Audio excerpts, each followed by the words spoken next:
গোলাঘাটি গ্রামীণ ব্যাংকের ব্যাংক মিত্রের বিরুদ্ধে গ্রাহকের টাকা আত্মসাতের অভিযোগ। গোলাঘাটি গ্রামীণ ব্যাংকের ব্যাংক মিত্র তথা সিএসসি পরিচালিত ভিলেজ কোঅর্ডিনেটর ভিসি সমরজিৎ সিনহার বিরুদ্ধে গ্রাহকের টাকা ব্যাংক অ্যাকাউন্টে জমা না দিয়ে আত্মসাতের অভিযোগ উঠেছে। সংবাদ সূত্রে জানা যায়, প্রায় ৬ মাস আগে দক্ষিণ গোলাঘাটির ২ গ্রাহক তাদের নিজ নিজ ব্যাংক অ্যাকাউন্টে ২৫,০০০ টাকা করে জমা দেওয়ার জন্য সমরজিৎ সিনহার কাছে মোট ৫০,০০০ টাকা প্রদান করেন। অভিযোগ অনুযায়ী প্রথমে নেটওয়ার্ক সমস্যাসহ বিভিন্ন অজুহাত দেখিয়ে তিনি দিনের পর দিন এবং মাসের পর মাস পার করলেও গ্রাহকদের অ্যাকাউন্টে টাকা জমা করেননি।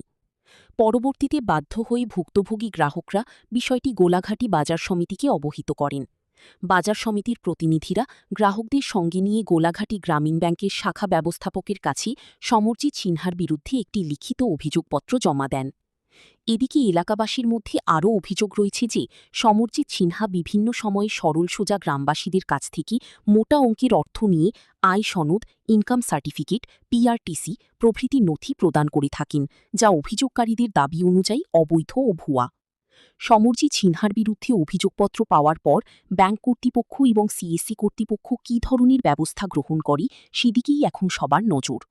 অন্যদিকে ভুক্তভোগী গ্রাহকরা তাদের কষ্টার্জিত অর্থ দ্রুত তাদের ব্যাংক অ্যাকাউন্টে জমা দেওয়ার জন্য সংশ্লিষ্ট কর্তৃপক্ষের কাছে জোর দাবি জানিয়েছেন।